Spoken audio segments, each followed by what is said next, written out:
En la oscuridad antigua, cuando el mundo aún era joven y los dioses caminaban entre los hombres, había cantos que cruzaban los campos como lamentos olvidados. Eran sonidos que parecían pertenecer tanto a los pájaros como a las almas en pena, que jamás encontraron reposo. Entre ellos destacaba el lamento de un ruiseñor, una melodía tan cargada de dolor que pocos se atrevían a escuchar hasta el final.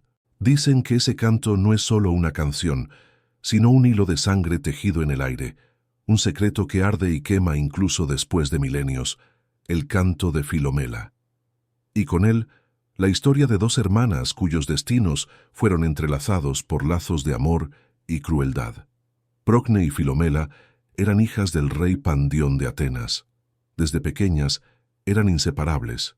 Mientras Procne era serena y contemplativa, Filomela ardía con la llama del inconformismo. Unidas eran como el cielo y la tierra, complementarias e indivisibles. El tiempo parecía suspendido mientras compartían sueños y confidencias, ignorando las sombras que se acumulaban a su alrededor. Pero el destino, siempre cruel con los inocentes, ya tejía el hilo que las separaría. Durante una guerra, el rey Pandión recibió la ayuda de Tereo, rey de Tracia, un hombre cuyos ojos llevaban el brillo frío de los depredadores. Como recompensa, Pandión ofreció la mano de su hija mayor, Procne, sellando un pacto que traería más desgracia que paz. La ceremonia fue grandiosa, pero bajo el velo del esplendor acechaba el presagio de tragedia. Tereo llevó a Procne a Tracia, una tierra de bosques densos y oscuros, donde los vientos parecían cargar secretos susurrados por sombras. Allí construyó un palacio de piedra y silencio, y allí Procne se convirtió en reina y prisionera, una mujer que, aunque rodeada de riquezas, veía cómo su alma se consumía por la nostalgia de su hermana. El tiempo pasó. Procne dio a luz a un hijo, Itis, cuya belleza parecía traer un rayo de luz a su vida sombría, pero la nostalgia de Filomela era una herida abierta.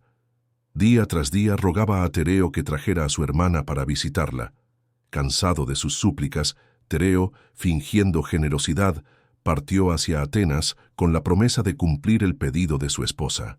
Sin embargo, al ver a Filomela, Tereo fue tomado por un deseo que nada tenía de amor o ternura. Era un hambre brutal, un instinto animal que ignoraba todos los límites de la moralidad. La llevó consigo, pero no para la reunión de las hermanas. Durante el viaje, la aisló en una cabaña olvidada en el bosque y la violó brutalmente, destruyendo su inocencia y su voz. Para garantizar el silencio, le cortó la lengua, arrancándole no solo la capacidad de hablar, sino también la identidad. Prisionera y mutilada, Filomela parecía condenada al olvido, pero había en ella una fuerza que ni los dioses podían comprender. Incluso sin voz, bordó su tragedia en un tejido, usando hilos de púrpura y oro como palabras de dolor. El bordado llegó a Procne, llevando consigo el mensaje silenciado. Cuando Procne descifró el tejido, sintió que la sangre le subía al rostro como brasas encendidas. No era solo dolor lo que ardía en su pecho, sino una furia ancestral, una llama de revuelta que incendiaba su alma. Las lágrimas que descendían por el rostro de Procne ya no eran de tristeza, sino de venganza. Durante las festividades de Dionisio, cuando las mujeres podían vagar libremente por los bosques, Procne rescató a Filomela. La visión de su hermana pálida, muda y marcada reavivó en ella el odio que el tiempo y la resignación habían intentado apagar. No había más retorno. El mundo debía conocer el dolor que habían soportado. La venganza fue planeada con la frialdad de las noches sin luna. Itis, el hijo de Procne y Tereo, fue elegido como el precio a pagar. Las hermanas lo mataron, cocinaron su carne y la sirvieron a Tereo en un banquete regado con vinos y risas disfrazadas. Él comió satisfecho, elogiando el sabor y la ternura de la carne, ajeno al horror que masticaba. Cuando el último trozo fue devorado, Procne y Filomela le revelaron el cruel secreto. Presentaron la cabeza de Itis en una bandeja, dejando que el peso del horror aplastara el alma de Tereo. La risa se congeló en su garganta, el color huyó de su rostro, y entonces la locura lo consumió.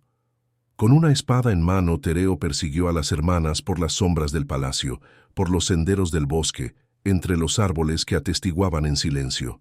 El sonido de su furia era un rugido bestial, mezclado con el susurro de las hojas y el grito ahogado de las aves nocturnas. Pero antes de que la sangre fuera derramada, los dioses intervinieron, no por misericordia, sino porque incluso ellos se avergonzaban de lo que habían permitido.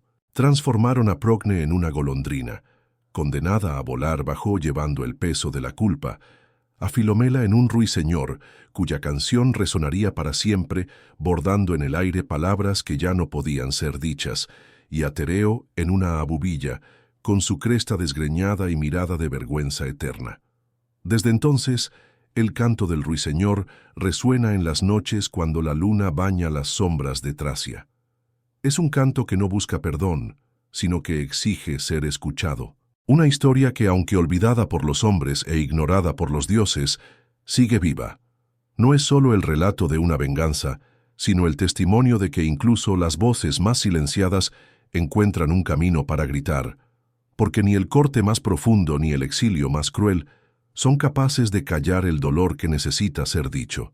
Y así, el lamento de Filomela atraviesa los siglos, enseñando que la memoria, por más sepultada que esté, siempre encontrará una manera de emerger.